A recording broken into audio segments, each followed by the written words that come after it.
album concept hour. The album concept hour. It's the album concept hour.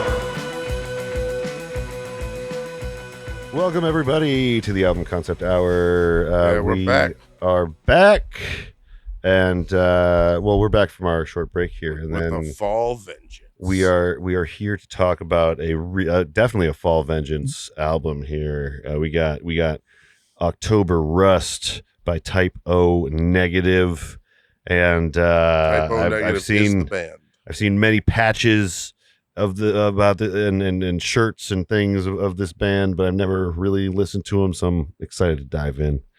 But before we get to that, I'm your host, Brad LeBaron, as I always am. You've heard John a little bit. There's John. That's me talking. That's him talking. We got Dave over there. How's it going, Dave? Howdy, Dave. And then we have a special returning guest, Nate Maney, aka Grimgar. Welcome back. Almost described as the official fourth member of the album. Pretty much. You brought the album to the table. Yeah.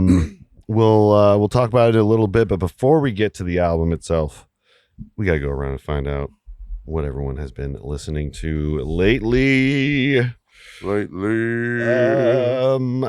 just start it. I've been listening to the Music League is back, and I've been listening to stuff from that.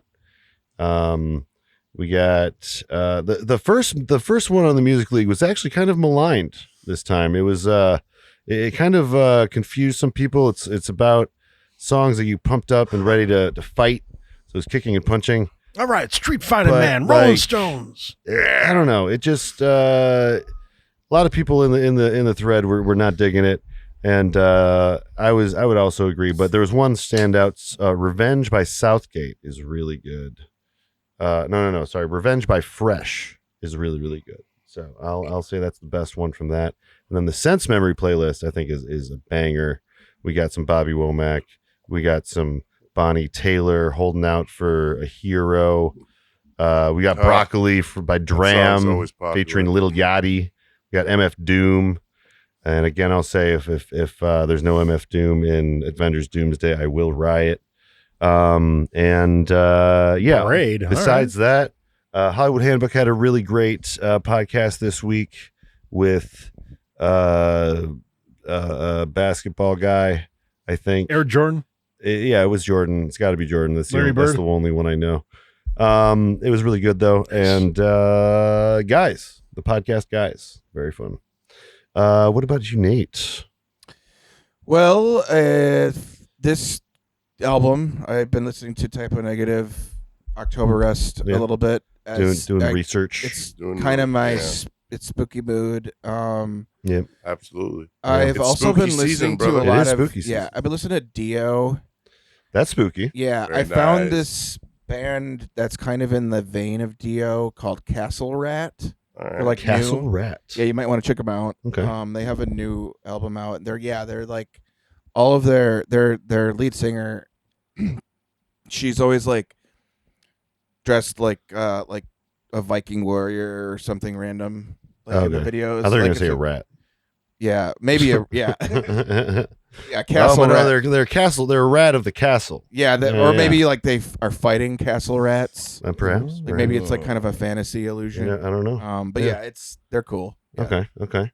Nice. What about you, Dave? We'll go over to you, Dave, and we'll end with John. The last few weeks has been a lot of replacements been showing up in my listen through a lot of replacements for what? Huh? Replacements for what? The band, The Replacements. Oh, okay. That's a little joke. Just a great catalog across the board. I did send you that playlist, a bunch of random punk songs. I was really digging that while I was going through that a lot, shooting some robots. Nice. Yeah. And then there's a new album dropped like three or four weeks ago. It was an old post-hardcore band, Casket Lottery. Their new album came out, Feel the Teeth, and it's fantastic. Okay. I cannot highly suggest putting that in your ears right now. All right. But you have to show me some after the episode. Old albums were fantastic, like Choose Browns and stuff. I think it's something Moving Mountains, but this new one is just Yeah. It's great. Yeah. It's fantastic. Nice. All right, that's what I got. All right. What about you, John? Close it out. Well, so obviously, I work on my job site, so I'm actually listening to whenever I have to go fix something, a lot of Mexican polka. Okay. And I call it that because I don't know what the songs are, but I know what I'm listening to just sounds very like Right. it's all very similar. Yeah. And it's really just like different versions, high, lows of like, and it's really just beautiful music. It's like going to the Essen House, but it's in Spanish. But otherwise, that's a local reference. Good food though. There was a lot of German immigration to Mexico, and I feel like polka had an influence. Yeah, there's got to be some sort of connection there. Yeah, because my grandpa big bands I'm like 80% German because of my grandpa, and like 20% Spanish. Whenever I rode with him in the car to do anything, he had this like whole like the middle console, the console, yeah, that was just full of just polka tapes. All right, to put in the car. Okay, so it's kind of nostalgic. Polka makes the car go. Otherwise, my parents got me a radio. To play at work today. That's nice. That's like literally a workforce radio. It's awesome. Nice. And I played some 90s country today. That was really cool. Yeah. And I played some Marvin Gaye radio on Pandora. I really enjoyed that. That was a lot of like just great oldies. And otherwise, I listened to some Nickelback radio, and that was really cool too in the afternoon. Yeah. Just a lot of like 90s hits and. Otherwise, there's this Netflix series. I can't remember what it's called right now, and that's what's. That's okay. Well, let us know if you remember. It's about a cult. Okay. And it's really good to like. It's really good for warning you like what a cult can like do. Right. It's like the twin flame. Yeah.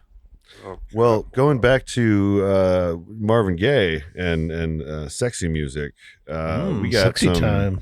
We got some sexy music for you guys tonight. This Typo Negative, I don't know a lot about Typo Negative, but I've done a little research now, and basically I'm just going to give a quick kind of lowdown of the group up to this point. We got Peter Steele's the main person we're going to probably talk about. He's the kind of face of the band, main songwriter person, and also was a sex symbol of the time. He kind of was like a dark Fabio type looking guy, and he was approached at some point to be in Playgirl, and so like because of both Playgirl, this band that he had a very kind of unique sound and everything, they kind of became these like big names in rock music. And this album is like full of mostly more ballad type stuff, more softer stuff compared to some of their earlier things. And a lot of people see it as they're kind of cashing in and really kind of making what the people want for an album. And it's spicy though in the parlance of today. It's a lot of sexy stuff going on in these songs. Wayward Pines. The name of the That's show? the show that I was thinking about. It's on Netflix. Yeah. It's about a cult that basically plans its own city. It's really interesting to watch. Okay. Lots of twists and turns. All right. Straight up. Well, another thing about this album, though, before we get into it, it's not like strictly a concept album, but like it's got some fun little production like jokes that I really appreciate. Oh yeah, you were talking about that. For someone that gets excited about fade outs, it was a very fun listen. Here's I just have the first track going right into the second track. They're short enough that I can include most of that. So here's how the album starts. Oh, hold on. Let me make sure that the... Okay. Now the cable's connected. We good? Yeah, we're good. Okay. Yeah, it's just how it sounds. The earphones sound fuzzy. Yeah. This track's Bad Ground, by the way. And then I like that little laughter. Yeah. Hey, we hope you enjoyed our little joke there. This is Peter. This is Johnny. Kenny. And Josh. We just wanted to take a minute to thank you for picking up our latest recording of October Rust. Yeah, we spent a couple of months getting high, working on it. I actually hope you enjoy it. Very nice, fellas. Self-promotion. Cheers. I love it. We spent a few months getting high, working on it. Yeah. It's like a real weirdly like New York thing, you know? Yeah, these guys are So we like did a thing. quintessential like Jersey. I was gonna say, just Yeah, like- right? Yeah. I was gonna say with a little Chicago in there. I like Maybe I've a been bit- watching a definitely lot of city. the Bear though. You Definitely know? a city. It's a city. typo negative What's thing. You his wouldn't name? understand. Eloy You wouldn't or whatever. understand. We go hard in the streets, typo negative. Yeah. Get the papers. Get the papers. So it There's really levity. starts with just no seriousness holding whatsoever, and then the background bit is so good. Like apparently like they just it tricked a lot of people into thinking like something was wrong Well, with it their tricked stereo me system. because there are times when like the jack goes a little Yeah. crazy and you have to Yeah. like tap at it Yeah, yeah. because you get that effect in these headphones. When it started, I'm like, god damn it already. Yeah, especially back like in the day when you had like the the tape deck that connected to your phone or whatever. Oh, yeah. Sometimes that connection would get a little funky and start making this noise. So Or just the tape you put in your tape deck and you plug into your CD player for your car too. yeah. I mean, some albums like did that. Yeah. Like started a song that way, just kind of like Yeah. give you that real feel of the record style, Yeah. even though it's a CD. You know? Oh, are you talking about like when they put the like kind of vinyl sounds Yeah, like, yeah. like, on top Crinkle, of crackle. yeah. King Gizzard The does needle that drop. sometimes. Yeah. But we got the actual first song on the album, Love You Death. Love You to Death. Love You to Death. Yeah. Love You death.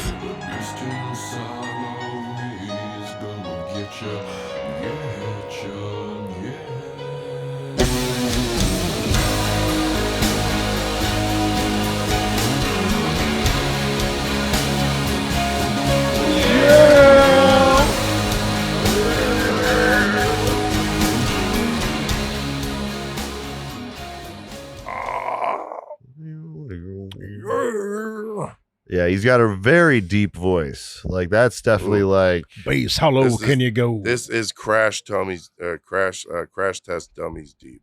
yes, Right. yes. What's the Crash Test Dummy song that's famous again? Oh yeah. Once there was I this. like that's their like legacy is the Yeah. You know, he said in like I watched the VH1 like 100 countdowns. yeah. And he said that because they were included in like the 90s one. He said like we did that because we didn't have a chorus yet. And Yeah. we presented it to the record company and they were like, no, keep that. Like that's gold. That happens That's- sometimes. That's cool. Yeah. Yeah. They just throw in some filler and they're like, wait, And it's wait, just- hold on. No, Boys, that'll you're work. onto Do that something. again. And Yeah. and it worked. You know, Yeah. it was a very, very big hit. We're gonna get you in the studio right away. Yeah. So we start off pretty sexy here. Verse 1, in her place 100 candles burning, her salty sweat drips from her breast. Her hips move and I can feel what they're saying, swaying. They say the beast inside of me is gonna get you, yeah. Yeah. So I love that his name is Peter Steele, and it like starts off out of the gate like a steamy romantic novel of some kind. Yeah. Like this guy, 50 Shades of Negative. yeah. This is some 50 Shades of Grey 50 Shades shit. of Negative. Yeah, a lot of the contributors to the Genius Notes are saying this is got a lot of Feels. BDSM kind of vibes with the kind of what was it? Let's see. Shall I prove I mean what I'm saying? Begging. I say the beast inside me is gonna get you. And it's the love me to death thing. Let me love you to death. Yeah. He's talked about he's had like some kind of like violent romantic songs in previous albums apparently that some people like got offended by, and he was like, well, if you don't like it, don't listen to it. But so this is like almost a toned down Yeah, I think. I think and I low also and think. slow. I think that it's like some people might be kind of uncomfortable with like almost like a fetishization of like goth chicks. Yeah. But I don't really think. I think that he's just like. He did have a lot of women in his life, and I think that. I mean. He was died long before like the Me Too era, but like I get the impression that he didn't have any like scandalous. But he had like that's the very thing. It's intense emotional relationships. That's the thing. I think I can touch on what you're talking about. Like he the way he talks is very much like a misogynist douchebag, like hair metal guy or something. Mm-hmm. Yeah, but like.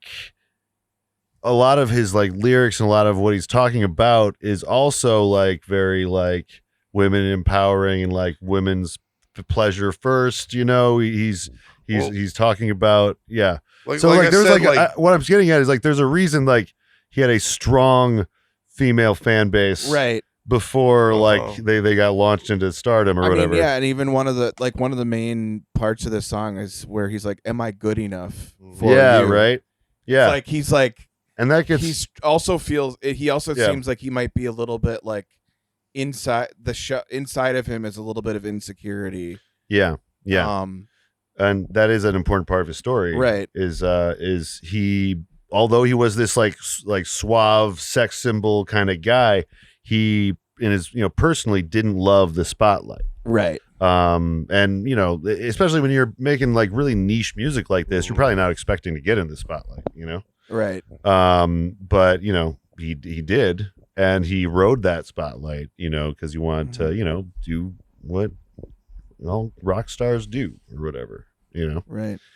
But yeah, probably had some. I definitely had some self-esteem issues, that are noted by friends and family. So yeah, that's probably a very He was 6'8". I wonder if he had a little bit of like a complex about because like height. I know that sometimes people that are really tall, like a lot of people will assume that they like, are like the boss man, but like a lot of people will be like, "How's the weather up there?" Yeah, and shit like that. Yeah. Again, you played basketball? I mean, this was almost like 20 years ago now too. So like he's living in a very accepting world. Even almost like I see a lot of videos like short girls, tall girls, like like it's a much more like you see a lot of everybody's happy kind of thing now. Oh, right. Yeah, like different body sizes and shapes. He was living in like a world where he's a little more superficial. Shit. Yeah. Sir Mix-a-Lot's got a song about all that who knows? superficiality. Really? Actually, yeah, he's got a of really all good. people. Yeah, it's about the large posteriors. Oh, I know. Yeah. He doesn't want that. He doesn't want that Playboy bunny. Listen, he wants that. I can't remember the lyrics. I like big butts. But yeah, I feel like Sir Mix-a-Lot and Peter Steele would probably have some things in common. You know what I mean? As far as what their great loves in life. Yeah. But yeah, this next track though, we're moving right along to another very steamy love song, "Be My Druidess."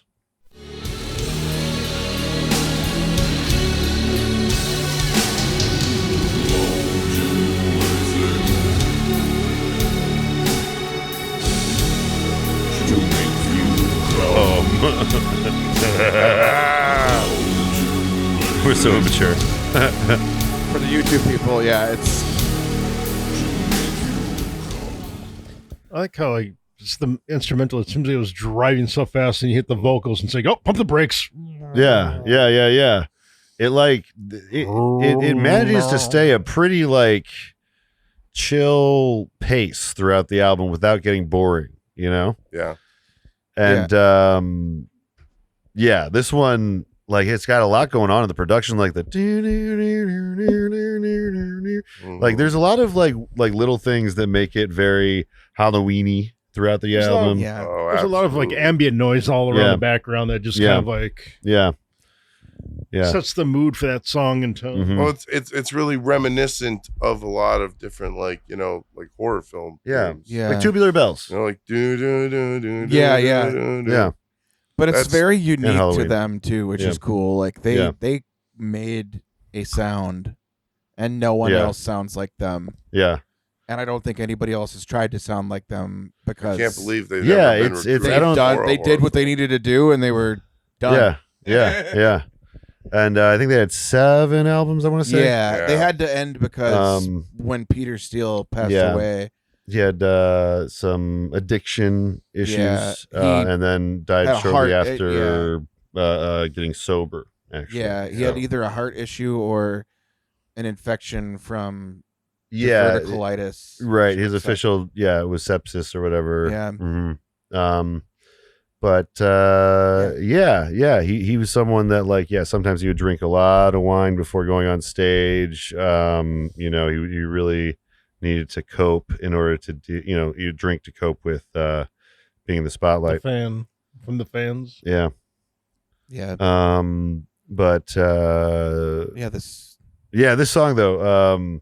So I was just saying during the listen through though, I had friends in high school that were into Typo Negative, and I now understand them a lot better because they're listening to like fuck music. Like they're listening like these are the people in high school that were probably sexually active, that were experiencing that. I was not one of those people. I was avoiding that like the plague as a good Christian boy.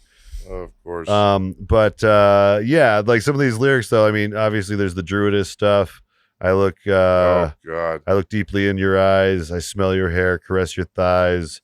Now we'll make love by the firelight, a blaze so high it lights the night. And then okay, hold on, I gotta keep reading this. Blaze high. Long fingernails dug in my skin, yourself so wet invites me in. I felt gross even saying it. It's done out of love, Brad. Yeah, really, exactly. They're in love. It's fine. And then the chorus, though, the main thing is, I'll do anything to make you come. Which, I mean, it's pretty nice. Yeah. Of him. That's boss. That's boss shit. Exactly. Yeah. He is What do you concerned about the woman's pleasure, which is important, and not that common in the mid-90s, this talk these days at work. But I would think that a lot of the guys from the hair metal age or whatever didn't care about that aspect of things. They just wanted to get their pleasure and run. But he's like, no, I am here for you. He's a ladies' man. He's a ladies' man. Yeah. Before the ladies' man. Yeah. Yeah. It's just his the way he talked about things was still older rock stars, and they did tour with those old rock stars too. As I mean, so he definitely probably traded some stories. Probably stealing some of their women fans. Yeah. I'm done with these guys. Fuck Poison. Fuck Poison. Get me on this Typo Negative. But so this is just a really fun track that kind of showed me what I was gonna get. It's in the album. A Druidess, there's a fire, there's long fingernails, there's scratching. Yeah. We've already had a glass of red wine and black lipstick stains on it in the last song. This is well into the night. It's a good night. It's been Now this next track we got for you is I think the one that is not overtly sexual. Well, actually, no. There's two. There's two. a couple. Yeah. There's the one that's kind of a red flag. But here is Green Man. A red rag.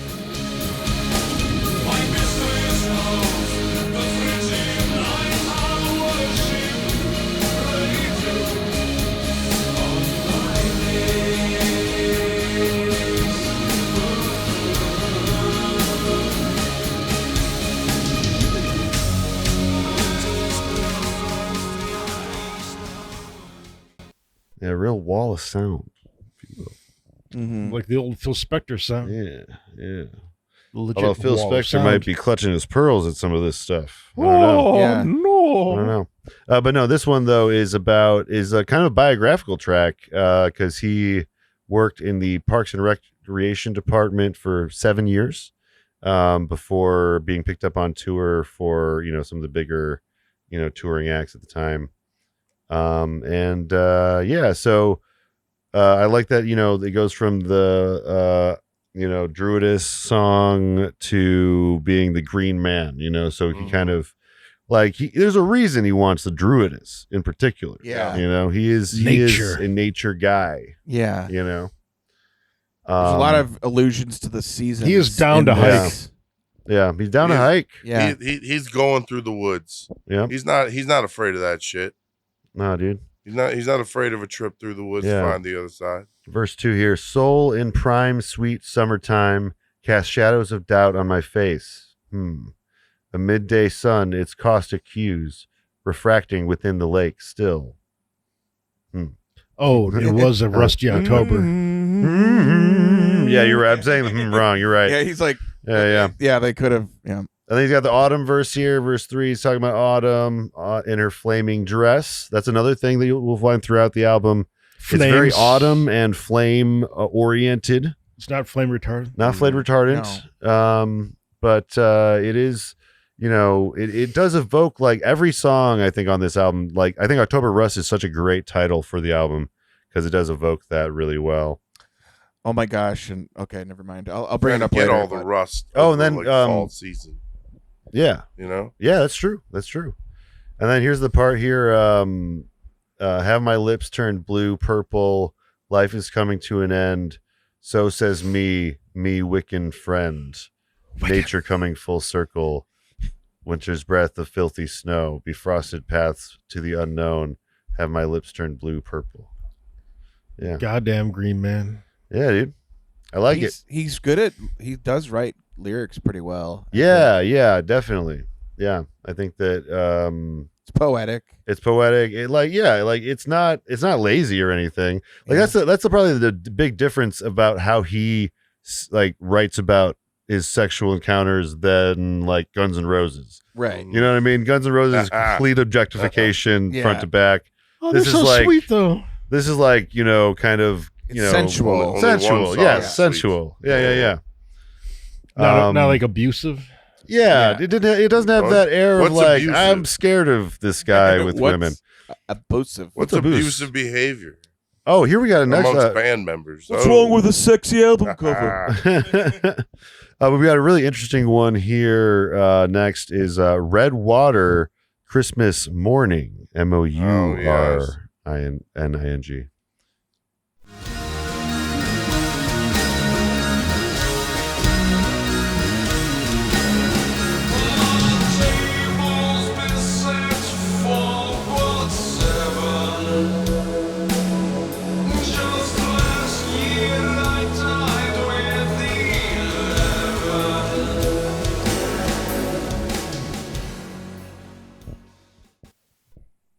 Yeah. A doom metal Christmas song. Yeah. That lyric that just played reminded me, that's so Dickensian to me. Yeah. Yeah, definitely. 4 of my children died in the last year of tuberculosis. Yeah. Or something, Yeah. It does it does evoke that. I was thinking I wasn't thinking children specifically, but yeah, it could be interpreted that way. Or any I was family. I was just thinking family members and stuff. For me, this song is kind of cathartic and cool because it's a part of Christmas that no one sings about or talks about much. Is the fact that when you're at Christmas, you're thinking about the loved ones that you would have at Christmas. Sometimes. Not your weird uncle. Not your weird. Yeah. Maybe your weird uncle. Maybe your weird uncle is gone now, and he's not filling the seat at the table anymore. As you get older, there's less and less seats at the table, and that's just life. Always room at the table. Anyway. I really enjoyed this song. You can hear a bit of the dun, dun, dun, dun, dun, dun, dun, dun. I forgot what song that is. Ding fries are done. Ding fries are done. Yeah. I don't remember the actual Willis, right? version, but I love that. I think there's a couple Christmas songs that are referenced in the music itself. Yeah, I think it's that, and really good. I can't remember what else is in there too, but But yeah, I was like, is this a fucking gothic Xmas song? Yeah. It's like 9 Inch Nails meets like Manson. Everybody loves Christmas. Yeah. A dark Christmas. Yeah, and I'm honestly like, I'm shocked that I haven't heard this on a like Halloween / Christmas playlist. Dude, You know what I mean? I've been listening to Pandora and just like trying to get like those kinds of playlists for like years. Yeah. Every time I worked in the kitchen, especially. Yeah. Nothing like this ever came up. This would have been some of this shit. Yeah. Like it is weird, like how much I've been exposed to. I want the sexy name. Christmas. Yeah. Wow. I've seen Bring Typo Sexy Christmas Negative. back. I guess that's Yeah. that's what probably killed it a little bit. Some of the There's over, also just in general like overtly sexual. Yeah. There's like a feel to this album that it definitely sounds and feels accessible to a wider audience than like you would expect for metal.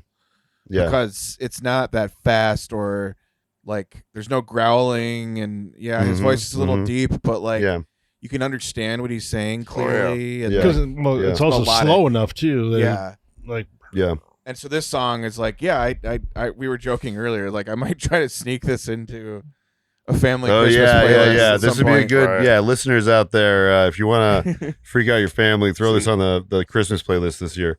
Yeah. Well, this sounds like Christmas. Yeah. Why isn't it? Why doesn't it feel like Christmas? Yeah, and at the end of it, isn't there like a woman crying, like just like I Christmas? think right at the very end. Yeah. like at the very end. Yeah. It's got some Abigail vibes right at the very end there. Yeah. But yeah, really, really fun track. The Red Water, I believe refers to. I think this actually is a song about losing someone in his life, and then I think the red wine is, from what I read, that was like left over from that person, and he's drinking that wine that was left over, and that's the red water. Okay. Because it's water to him because he drinks a lot of it. Yeah, he did drink a lot. This next track though, we got some like Guns N' Roses-esque material here. My Girlfriend's Girlfriend. Oh God. She looks like you. My girlfriend's girlfriend. She's my girl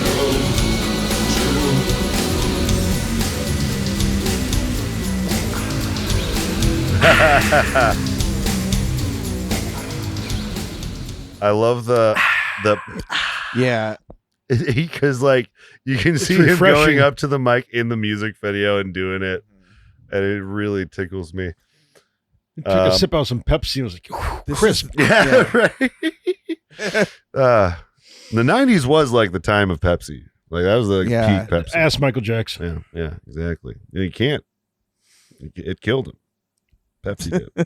Well, it wasn't the fire accident though. Definitely wasn't the accident and the drugs. It starts, Secret. Oh no, Secret Weird. Secret Santa? I thought it said Secret Wars for a second. Anyway, it's no secret we're close. As sweaty Velcro, like latex, fur, and feathers stuck together now. So this song is about polyamory, having a bunch of girlfriends that all kind of look the same, I guess. My girlfriend's girlfriend looks like you, and my girlfriend's girlfriend, she's my girl too. Yeah. So it's definitely I think this is a goth trope, a typical goth trope of like and like, of course, you're okay with orgies, like, you know, Brad was saying earlier, like, you didn't listen to this, and like I was not in that sexy crowd, but like I was a little jealous because like I wanted to be at the show, and like there's like a girl that it's like a fantasy of like you see these girls making out and they're like, you want to join? Right. That's the thing. That's the stereotype. These goth here. kids were living that life. I know. think. That's exactly true. You know what I mean? You want to know this? That's what I'm saying. It's like it did happen, and I was like, I Yeah. had FOMO, but I couldn't show it, so I had to be like, oh, I listen to God Thrash. damn. And I feel like, you know, you had to be brash and a little brave to be a goth kid and wear all that, you know, risk that, you know, being made fun of all the time and things. Oh yeah, like you put yourself into a subculture as a goth, you know. And not a popular one. Not in yet. high school. Yeah, definitely not. I went to a couple conferences for both band and Model UN. Yeah. And I found out after the fact that nerds are just really horny freaks that Dude, really that's what I'm only saying. go horny teens. When we were teens, I was a teen. Yeah. I was in school, by the way. Yeah, they were just At a one little point more you were- But, comfortable like, with they were just their body or whatever. I don't want to they sound were gross. just like Talk really about like No, these conferences were meant for these like teens. Just Oh, right. Yeah. have some fun, you know? Oh, of course. Yeah. finally Yeah. let loose. Yeah. Like band camp It was happening all Yeah. around me, but Just like it was band not camp. happening in my And drama class? tent. Yeah. Some of the stuff was over my head. That's Yeah. getting older, man. Yeah. Getting older. So Anyways. I definitely never have had a girlfriend's girlfriend Never, situation yeah. myself, so I can't speak with any authority Me here. neither. But I do think that it's it's like, especially with him being so openly talking about this, it is like it's a really cool song. I don't know. It's fun. It's a bop. yeah. It doesn't get to the point of like complete like objectification. I don't think, except for I guess like she looks just like you. I guess you could read into that if you want. But I mean, like overall, like I don't know. I think It's a good song for the girls family around picnic. him seem satisfied. Feel free to check me in the comments though if there's some horrible stuff I don't know about Peter Steele. But That's what yeah, I'm saying, man. Like I don't like feel there could be, but like I just in my research I didn't run into any. Yeah, I haven't. I scandals or have anything. not really encountered. I mean, to be fair, like because he's so open about it. right. You know what I mean? Like all of his sexual life was kind of out in the open to everyone. Yeah, in a weird and way. I mean, to be fair, like before I came today, I did see a little bit. I looked on Reddit to see if I could find something about like just his promiscuity or whatever, and right. like somebody had brought up. It was more about like the goth connection. They were like, is he a true goth? And there was like these like, come on. there was like all these like, but well, yeah, and people Yeah, I'm responded sorry, in that way, but yeah. they were like, they were kind of like coming at it from a like, oh, these young kids angle, and I was like, so I could see anyway. This is a roundabout way Yeah. of saying I could see his older fans kind of like come into his defense pretty Yeah. quickly if he was, but I didn't see any. I there's been no Yeah. scandal, and like he He you just said like earlier, he was just in loved fight- to fuck. He loved to fuck. He just He loved loved to fuck. women He loved and talking about it. He loved showing his I junk mean, on listen, he was a Playgirl. little crass, but Yeah. women loved him. A Apparently. lot of honesty really covers a lot. Yeah. Yeah. Like, Yeah. He's vulnerable in his celebrities- music, and celebrities That's true. really Yeah, I do try think and it like was- hide what they do, and it's like a lot of stuff. If you just Yeah. if and you we just know, put it front and center, yeah. Mhm. Right. we know, yeah, we know, we know, and it's the hiding it I that's mean, a lot of always us aren't gonna strange. just Yeah. fucking hate you, actually. you But know? Like, this I don't next know, it's a track whole thing. we got for you guys is "Die with Me."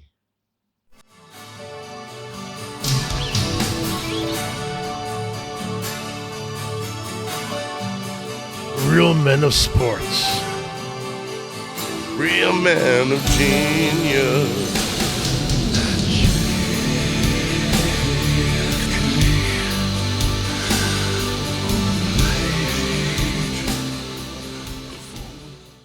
Maybe I've heard this one before.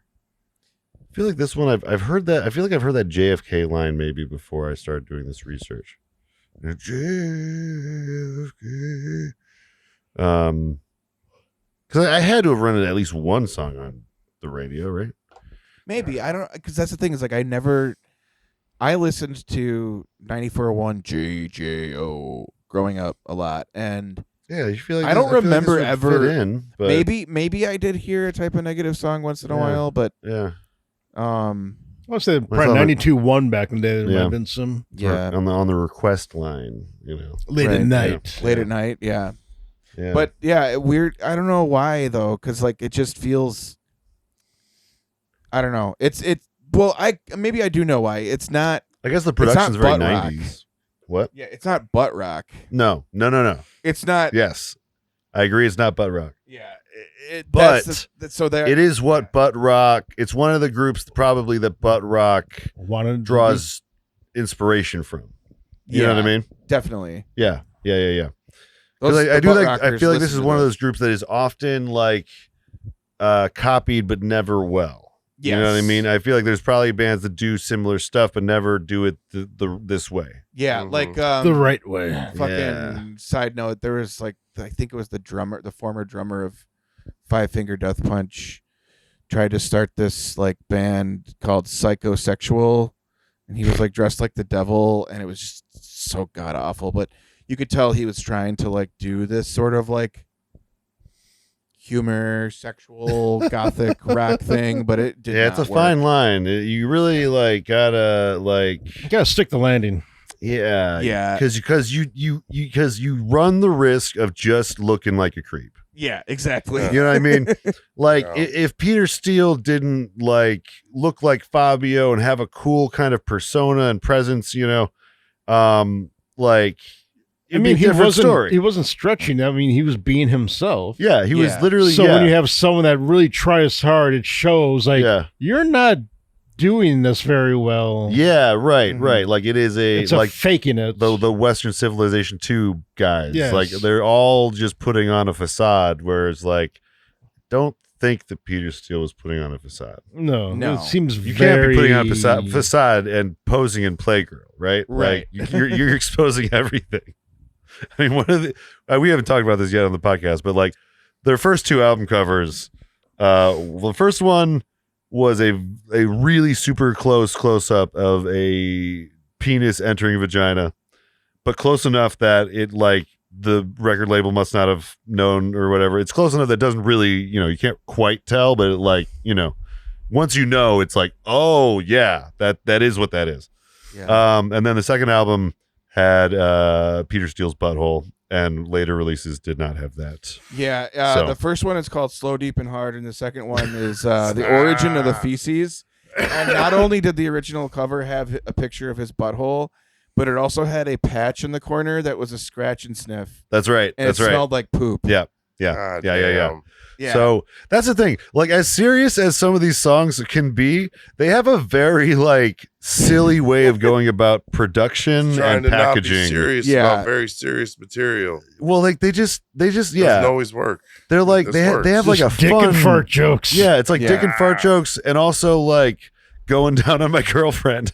Yeah. It's like a very weird mix of things. Yeah, anyway, it's- and less so the dick and fart jokes on this particular album, I'd say. Yeah, like this is their lean into like.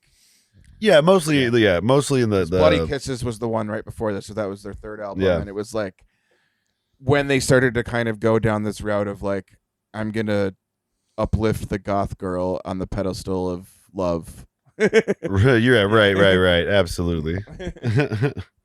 But yeah, we're gonna listen to a little bit of a one of the transitions that'll demonstrate a little bit of their kind of joking in production style things.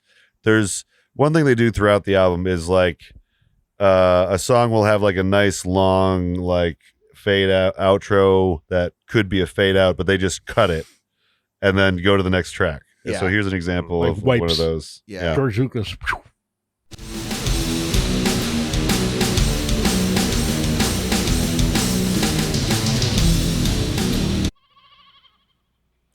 Almost like a goat. Yep. Yeah. I was about to say, where'd that little goat come from? Yep.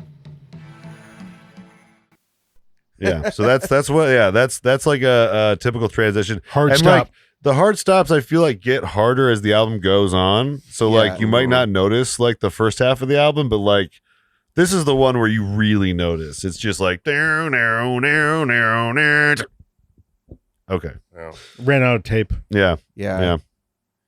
Or So, maybe yeah. they did originally have more extended versions of this, and then they were like, "Oh shit, it's over 84 minutes. Let's cut it down." Well, I think what it Where? is Right here. I think it's literally just like a situation where it's supposed to be a fade out situation. Yeah, And they just don't put the fade out on it. You know? Yeah. And it's just like it's like they're doing these like stupid like production joke thing. Like in the studio, they're like, "Wouldn't it be funny if we like just didn't throw the fade out on this?" Yeah. And then they just do it. Yeah. And it's just like that's the part of the album thing that I've really appreciated is like these guys are just dicking around in Yeah. the studio.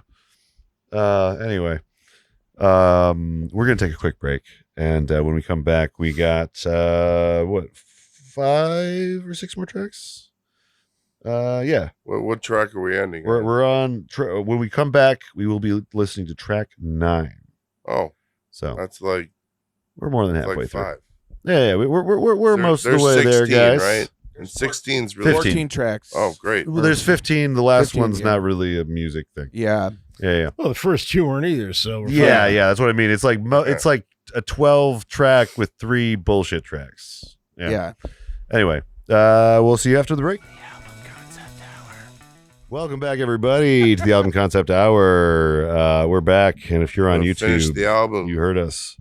But on Patreon, you had a break. I don't know what people are listening to this on, so it'll be interesting to check the stats. This first week. time thingy. Yeah. So anyway, if you're listening to this in the future, by the way, and you are wanting to check out the live streams, we did have to alter them so that the streams going to YouTube no longer have the music while we're doing the reaction part of things. But you can hear us listening to the music like we normally do on the Patreon. So this is the perfect time to go to patreon.com/FlyoverStatePark and become a free member. It's free.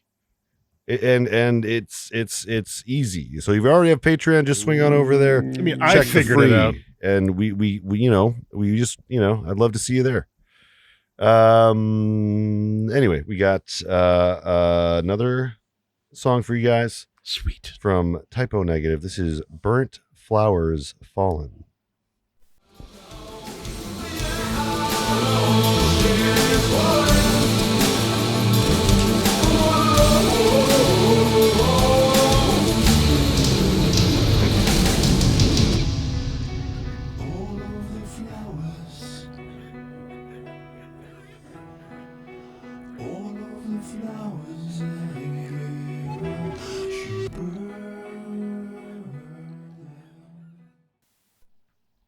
Yeah.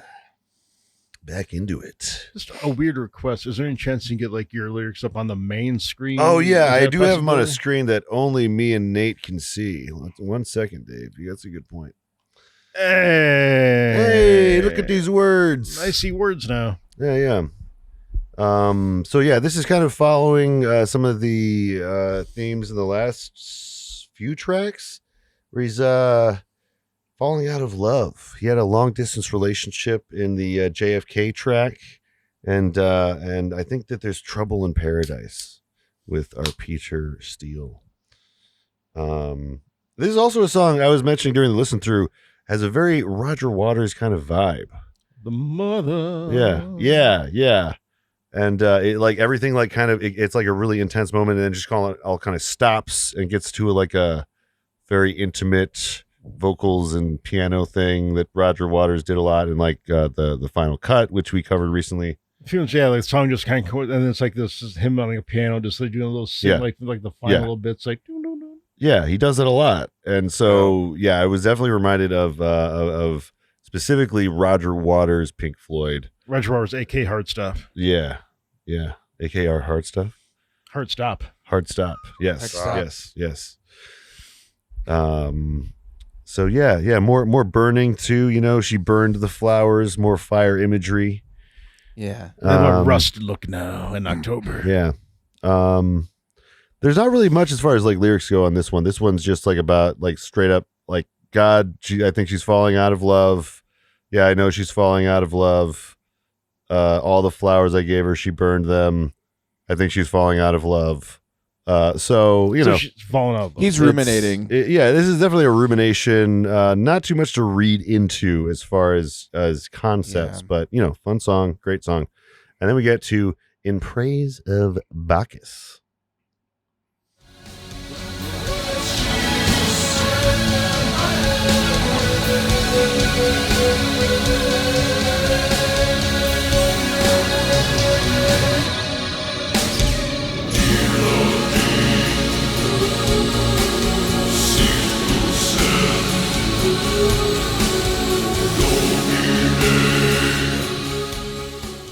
This is just such an 80s tune. Dude, it does, yeah. I think that there is like some stuff that feels very 80s, like the goth stuff always, first makes me think of 80s. but then with the 90s production, Yeah, and not necessarily like 80s goth music, No. which is different, but like yeah, like the 80s vibes It's of like just like- horror and yeah. yeah.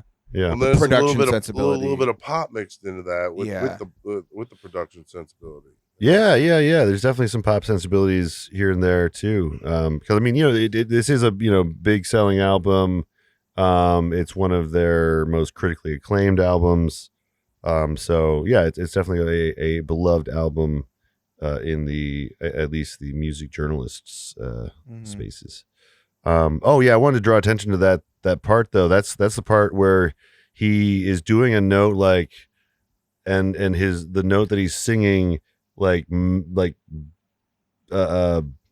don't know, like mimics or just hold on. Let me just play it again. It's like his note, his vocal note, and the note on the guitar become one. meld. So listen for it quick.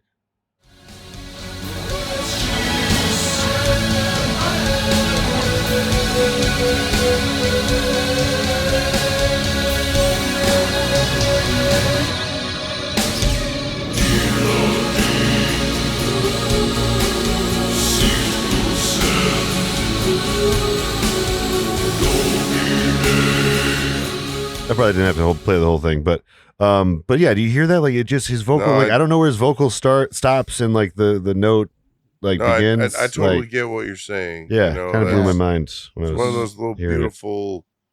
I imagine a production, Yeah, thing. Yeah. Where just like they put all the right stuff together, yeah, and you just get this one long, beautiful note. yeah. Like I don't know. I've never heard that done anyway. We've heard that done before. I feel like I don't We've know. Like talked about this. well, I haven't. I don't think I've heard one where like I was don't good. know where the two pieces are. Okay. Like it's so blended that Right. like Yeah. yeah. Anyway, That Bacchus makes though sense. is is the god of wine back in Greek mythology days. But one of the later gods. And he's the fun one. He's the fun one, which he's like, and it's funny. It's like he's talking to Bacchus, like she hates me. He's like, Bacchus does seem to be kind of his god as far as like what he's all about in life, So this is almost like a prayer in a way, Mhm. Yeah, it is. like she hates me. What do I do? Fucking hurts me. Oh, and he describes himself here in an interesting way. Here we got the street lamps light a wet old Red Hook road, a furry vino tinted slave, molten vino tinted slave, molten oil painted Brooklyn Bridge. So it's like I think that's him calling himself. He's kind of a wino. He loves wine, and a little bit of that BDSM. He's a furry. Terminology. And well, the furry thing, he's hairy. that's what throws it off. Cause like, it's like what the 2000s, 2010s, that kind of became like relevant in a, mainstream culture. But like, I don't know if that was Maybe he's hairy kind chest. of alluding to the wolf, also like the werewolf thing a little bit. And yeah, he probably has, I imagine Peter Steele is not like shaven head to toe. Oh, okay. Hold on. There's actually an explanation for this one. I forgot. So, as he explained to Ill Literature, Peter would refer to his state of drunkenness as feeling furry. Alcohol made him feel as though his internal organs had sprouted fur and his belly were full of kittens rubbing against each other.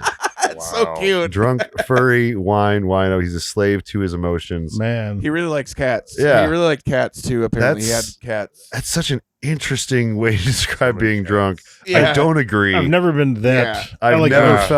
I've never felt like my that. insides were furry, but that's wild. I've done one or two. I never felt like Never that experienced whatsoever. that. Like kittens rubbing against each other. A lot, yeah. Yeah, A lot yeah. of experiences Crazy. in my life. It's quite the So- description though. Like it's Yeah. definitely quite the description. Even that, which is not the lyrics, he's like pretty poetic in how he's describing that. Yeah. Oh, Hold on. Peter. Your mom was out wearing herself inside. I'll stop the train to say hello. a used boyfriend's just bought her this new car. I said, I know. Huh. I don't know what that's all about, but stay away from my mom, Peter. Peter. Fucking just keep praying to Bacchus. And then we got some Latin. Domine Requiem. Durai Die. I don't know how it's pronounced. Cincto Sin Domine Requiem. Is that from the was it the Monty Python? Or yeah, pretty much. Auxilium. The friars with the yeah. Domine. All right, now we got a song that you guys are probably going to recognize. Actually, we got a cover right now. One that you wouldn't expect in the middle of this album, but actually it fits. It really does. I don't think fit. Neil expected it. Yeah, no, but Neil's cool with it. He signed off. Here is Cinnamon Girl.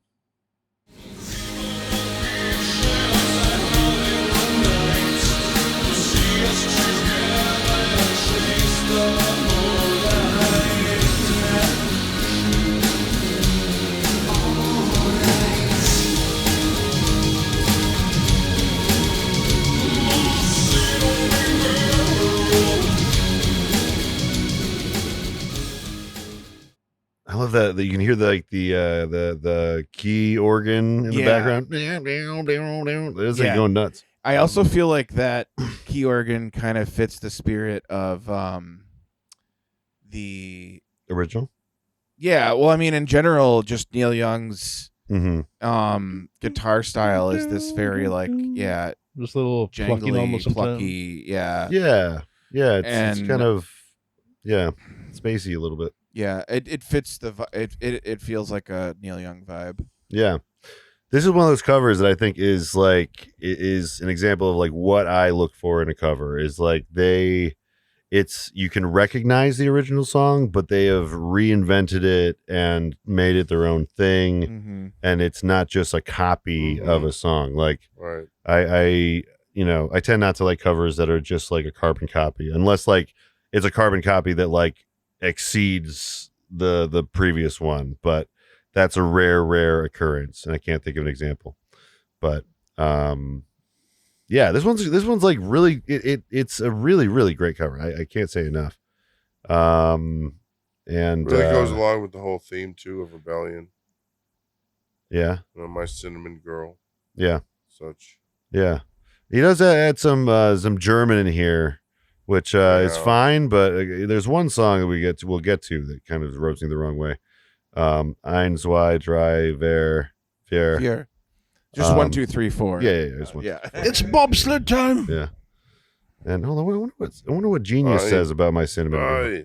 Let's see. Although Cinnamon Girl has a lot of definitions in the modern times, when Peter Steele sang this, he confessed that it simply began being about falling in love for a girl with cinnamon-colored hair. Although Steele did not write this, it is what he thought the meaning was. Okay. Yeah, interesting. That confirms one thing that we were talking about. But yeah, okay, yeah. The next track, though, okay. So it's like he's kind of, by doing the German counting, he's kind of foreshadowing the next track a little bit, where he like gets into more of this kind of weird Germanic, Nordic stuff. This next track is The Glorious Liberation of the People's Technocratic Republic of Vinland by the combined forces of the United Territories of Europa.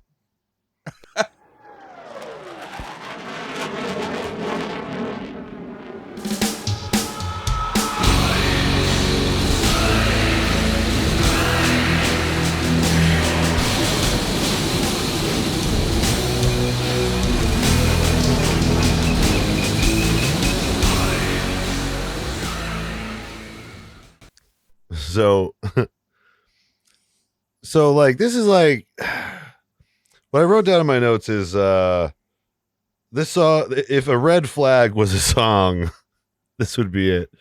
Because it's like it's got the militaristic stuff, it's got the German stuff, it says the title is crazy. The glorious liberation of the People's Technocratic Republic.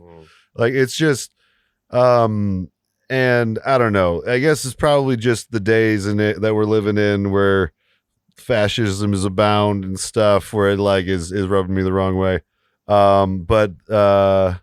Yeah, anyway, Vinland refers to a Vinland flag used and designed by Peter Steele to symbolize his political views and Nordic heritage.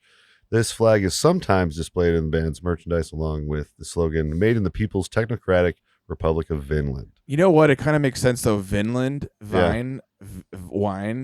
Maybe that's part of why he called it Vinland, and it sounds like Finland, but maybe, yeah. I do get but your also vibes, though. it's also the flag, technocratic, the word technocratic. Yeah. Like, that is that's a much more loaded term now than it was when this song came out. Yes. Like, we have people that are trying to create a technocracy or whatever the fuck they want to call it, and it's not fun for people outside of the little circle of weird tech bros, you know. Yeah. Well, and I know that's not what he means in this. Yeah. I mean, I'm putting that on this. I don't want to like, but the nerd in me, the political nerd in me is like, well, technocracy, but no, it can still be. I mean, yeah, he didn't mean anything by it. Is what I'm saying. Right. It's just like, because of what we're dealing with right now in the world. Cool. It just looks a little different in this light. Yeah, exactly. I'm not saying he had any sort of intention. I'm just saying we're in a weird time. We're living in a weird time. That's all I'm saying. I also think that maybe to a degree he was trying to like satirize. Well, yeah, satirize, but also kind of like also create like a recognizable symbol. Like, some bands will have a mascot. Yeah, it's cool to have a flag or whatever. That's like dope. Like Lemmy liked the Iron Cross a lot, and a lot of people will like. They were big Motorhead guys. Yeah, I think that they talked about trying, before he passed or whatever. They were like, oh, we're gonna be the next Motorhead, where we just keep doing this till we die. And so like maybe he was. Like I could see people being uncomfortable with an Iron Cross, so maybe that's why they came up with this weird flag. Yeah. But who knows? Iron Cross got some complications. Anyway, talking about speaking of crosses. Finality. I was just gonna say like saucy, like wild stuff. Oh yeah. This next song is truly one of a kind. This is Wolf Moon. Including hold on, what's that? Zoanthropic paranoia. Zoanthropic paranoia. That's the word. Yeah. There it is. Okay. Here is that.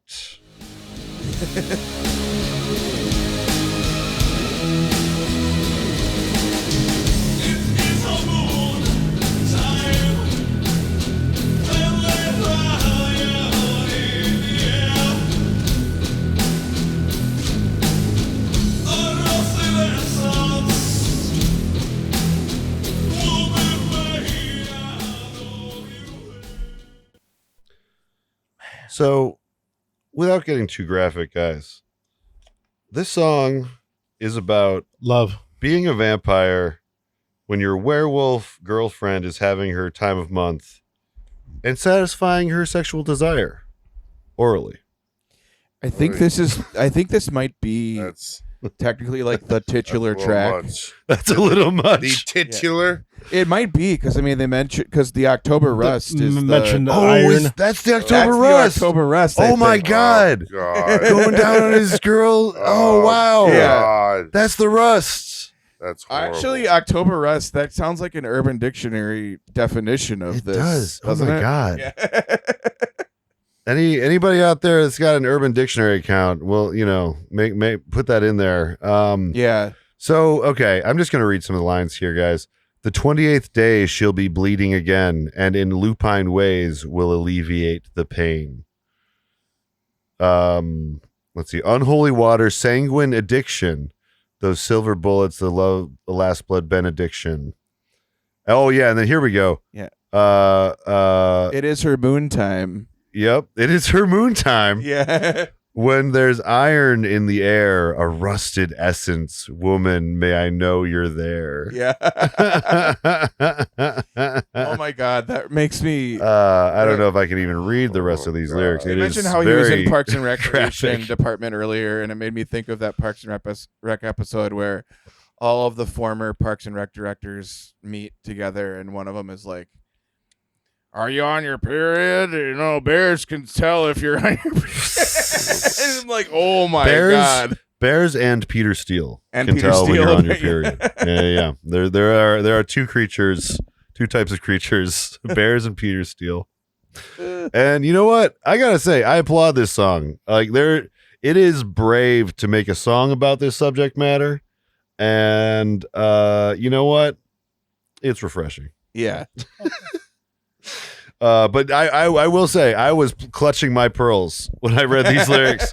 I was like, oh my goodness. Like, I didn't know that you were allowed to write about this in songs. This is something else. This is spicy. This is spicy. Yeah, that's honestly, I just gotta say, that is just that's a one of a kind song. Like, I've never encountered anything quite like it. And it's also a banger. It's also a fucking banger. You know, it's like a great track. Yeah. If you're not reading the lyrics and reading into it like we are, it's like you just like, you know, like, oh yeah, fucking. It might be one of my favorites on the album. Yeah. Overall. Yeah. It is. It's got a really, really good pace to it. You know, again, bringing in that doomy element of their sound. And then we get to the last track, you know, confirming again, this is an October kind of spooky album. We got Haunted.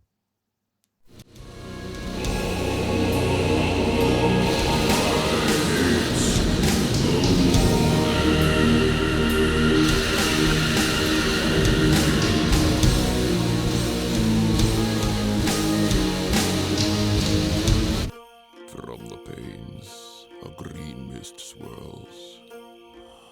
Is it a shadow of reflection? Oh, this apparition. I love that bit. Yeah. That's like a 10-minute song, and there is like a section, this interlude section that's really, really cool. Kind of an Abigail kind of feel, you know. With all the, you know, the flowery like wording he's using. So where did we leave off? Like a wind through this tree beckons, cool rain on a hot summer stone. The odor fills my presence of freshly dug grave and death and night.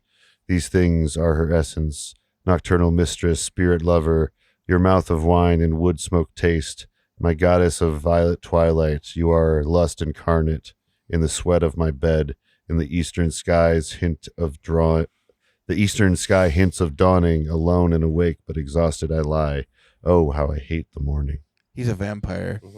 Dude, I'm saying, dude, because the last track, he was doing vampire shit. He was like, it was like the perfect combination of vampire, werewolf, like, because like, you know, I don't want to talk about it again. Yeah, but, real Twilight kind of shit going on. Real Twilight shit. Fan fiction.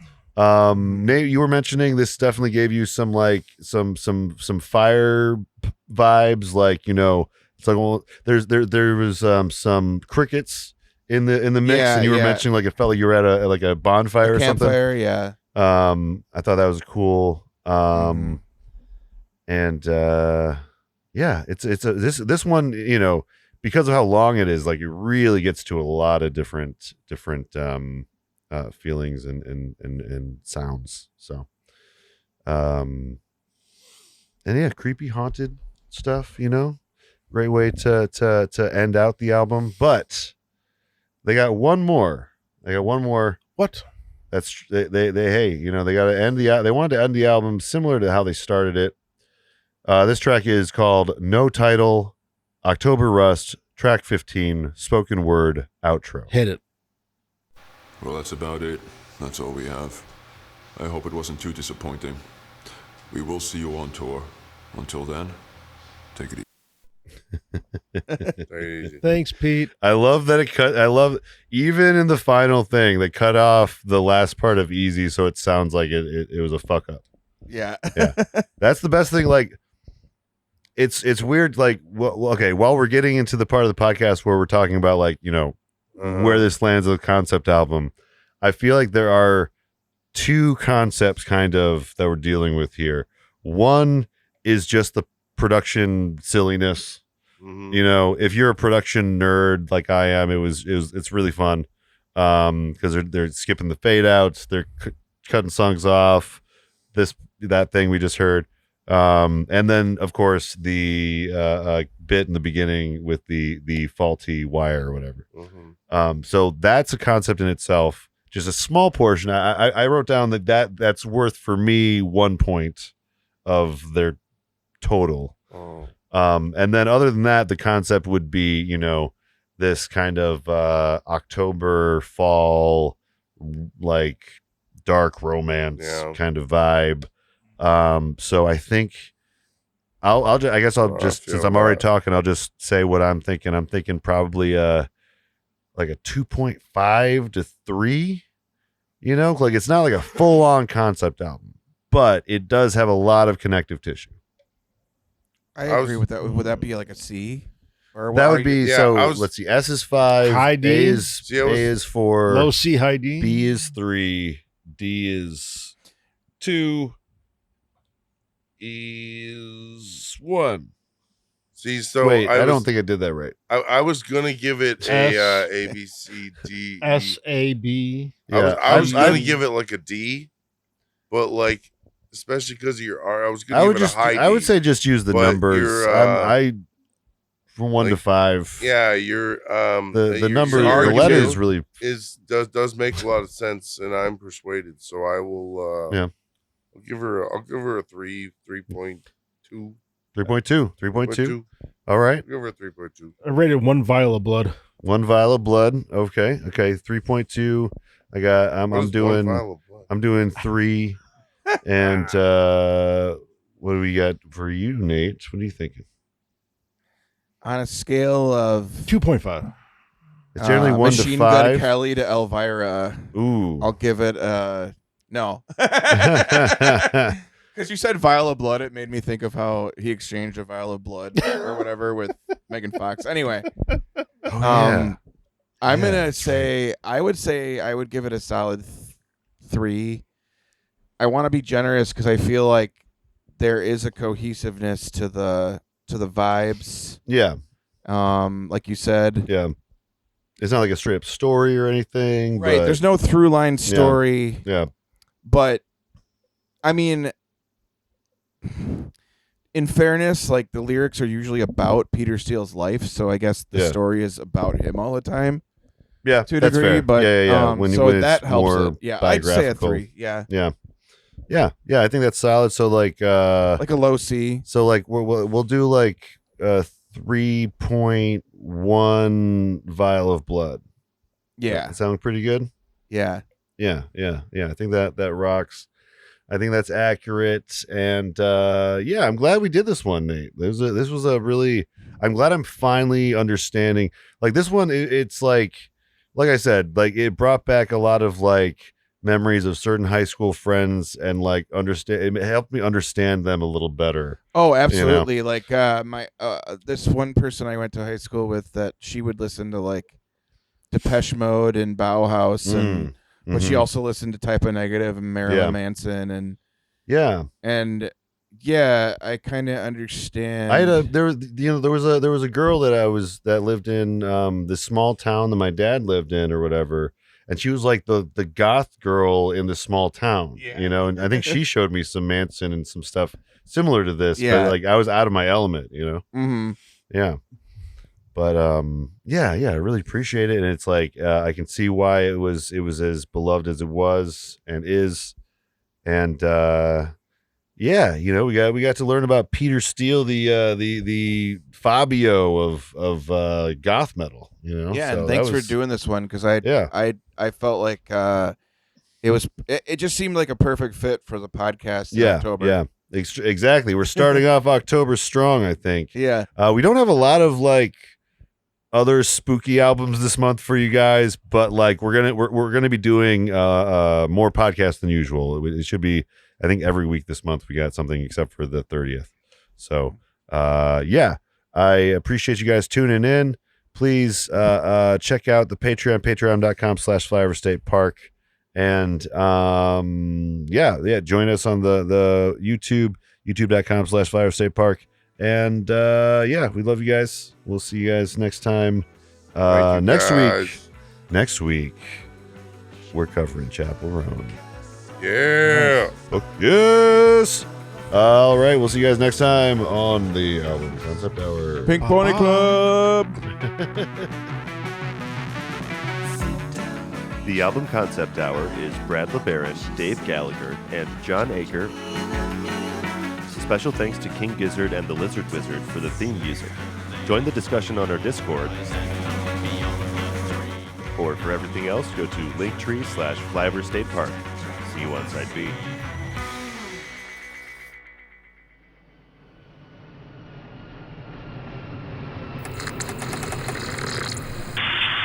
This is Flyover State Park. You are clear to land.